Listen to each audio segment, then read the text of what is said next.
bust it. If y'all choose not to believe that these black men didn't give a shit about the black community and what could happen to the black community or themselves, then y'all bugged out. They chose to mess with those white women, and they knew the consequences. So if you don't want to believe me, watch this next clip and pay attention to the ending and pay attention to that article.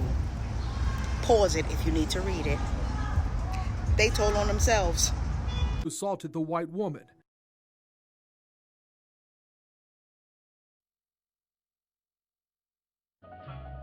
The wages that blacks were paid at the Omaha plants were lower than white workers, but it was significantly more money than they could earn in the South.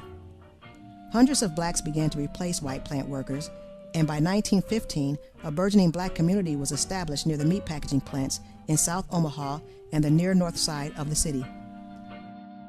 Racial tension began to build in Omaha. This tension culminated in the summer of 1919, when one plant worker in particular met a horrible fate. This was the period of red hot summer. This was the period where about that what it is, you'd already had the riots in St. Louis, other places. And now you're having them in Omaha. What happened was they had a woman say that she had been a black man. And that's all that needed to be said.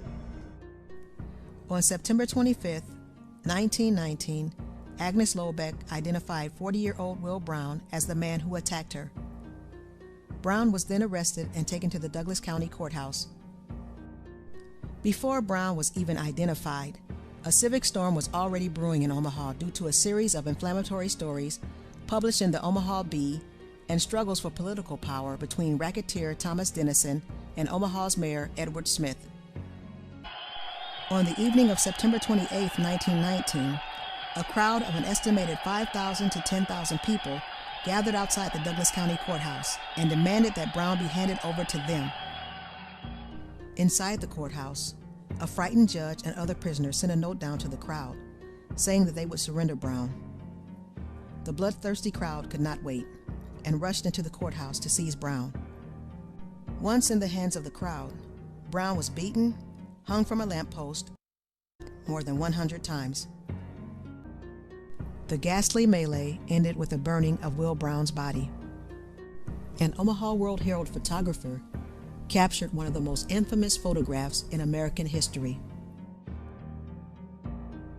After the riot, federal troops were called in, and for 2 days, Omaha was under martial law. Even though over 100 people were arrested in connection with the riot and the murder of Will Brown, no one was charged. In the late 1800s, Wilmington, North Carolina was the state's largest city. It had a majority black population, and historians today describe it as a rarity in the post-Civil War American South. Wilmington, prior to November 1898, was what the New South could be at the cusp of the 20th century. There was an unusual degree of black prosperity. In Wilmington, there were successful black entrepreneurs, doctors, teachers, but also black elected officials. And for a time, that was true throughout the state.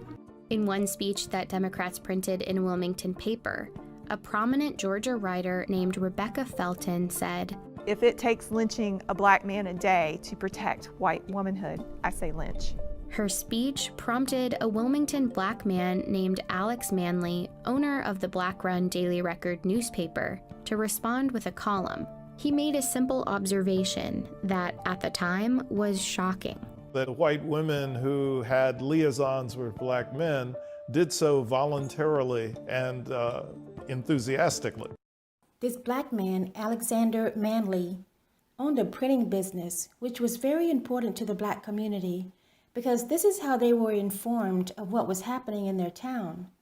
So when this white woman wrote about black men assaulting white women, Manley decided to write a column defending these black men.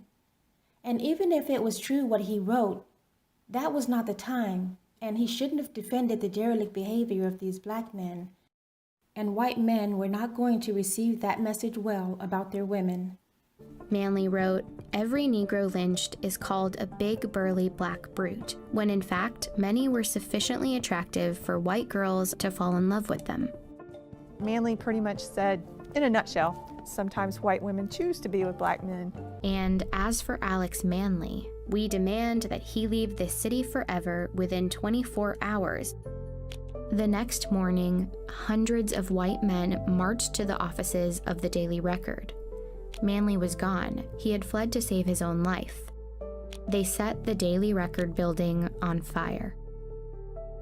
This is where it once stood.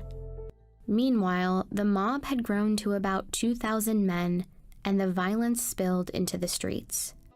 In these photos, X's mark where the first black residents were killed. Many black residents hid for days in the swamps and the wooded cemeteries in the city. And thousands of other residents fled Wilmington, never to return. This last story about Alex Manly was significant because he documented the fact that black men straight off the plantation knew the racial climate, knew that black towns were being burned to the ground, and black people were being hung and killed. But that was not enough to stop them from continuing the same behavior. And the black men who should have kicked these men out of the community chose instead to defend the behavior, just like Alex Manly did, and paid the ultimate price. White men are not jealous of these relationships. He's protecting the sanctity of his race, and their ideology has not changed. They feel that black people are second-class citizens and that they are superior to black people, even if it's a subconscious feeling. White men shun white women who date and marry black men. They take a stand in their position and they don't date them, especially if they have biracial children.